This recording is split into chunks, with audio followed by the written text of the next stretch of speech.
Matagal na raw pinag-aandaan ni Vice President Sara Duterte ang impeachment laban sa kanya. Pero sabi ng bise, wala siyang balak humarap sa impeachment court. Umano rin ang reaksyon ng pahayag niyang God Save the Philippines. Narito ang report ni Marisol Abduraman.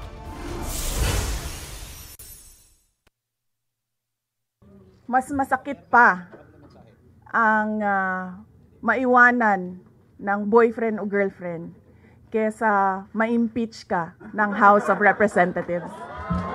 Ganito ang hirit ni Vice President Sara Duterte matapos i-impeach ng Kamara nitong Miyerkules. Do I feel betrayed? Actually, ma'am, wala akong feelings. Wala akong feelings about it. I'm okay. Hindi pa raw niya nababasa ang impeachment complaint, pero matagal na raw pinaghahanda ng kanyang legal team ang depensa. We've already started preparing the moment Franz Castro announced the impeachment plans, which was November of 2023. Hindi muna tinukoy ng bisi ang magiging miyembro ng kanyang defense team, pero ang kanyang amang si dating Pangulong Rodrigo Duterte, na nauna na nagsabing mag-aabogado para sa kanya, posibleng hindi raw kayanin na maging lead counsel dahil sa kanyang edad. Hindi pa raw sila nakakapag-usap ng kanyang ama, pero nagpahatid na raw siya ng mensahe rito. I think I said everything will be all right. His reply was a song, MacArthur's Park. Nagpadala siya ng video na kumakanta siya. Yung vice presidente na yan, pag nakita mo, kausap mo lang, sabihin mo na, Day, memorizing yung MacArthur's Park. 215 na kongresista ang lumagda sa impeachment complaint na na-transmit sa Senado. 25 kongresista pa ang humabol na pumirma sa 4th impeachment complaint ayon kay House Secretary General Reginald Velasco. Sakaling tanggapin ng Senado ang mga dagdag na pirma, aabot ng 240 ang endorser ng 4th impeachment complaint. Naunang sinabi ni Senate President Jesus Escudero na sa Hunyo pa masisimulan ang impeachment trial dahil nakabreak na ang sesyon.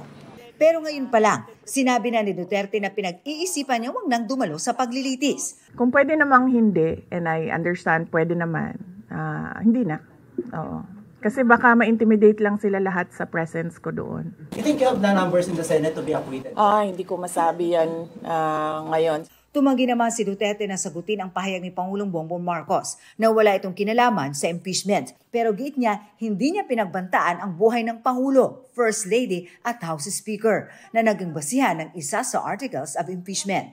I did not make an assassination threat to the President. Sila lang nagsasabi niyan. Sila lang nagsasabi may assassination, sila nagsasabi may assassin, may gunman. Next, PGDB. Not say that.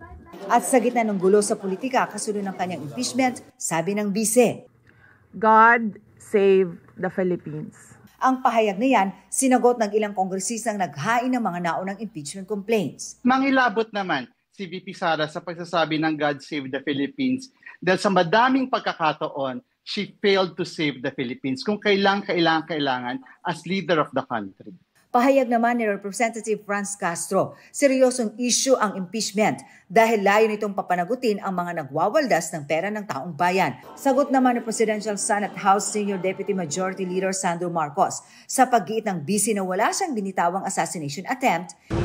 I think we know the truth to that, so let's just leave it at that. Hindi na rin daw katakatakang siya ang una sa listahan ng mga mamabatas na sumuporta sa ika-4 na impeachment complaints. Kung sasabihin ng tao na gusto nilang huhukayin yung lolo mo at itapon yung katawan sa West Philippine Sea, sasabihin niya gusto niyang patayin ang Pangulo at ang First Lady na ang aking magulang at gusto niyang patayin ang Speaker, ba't naman nagugulat ang tao na pipirma ako dyan?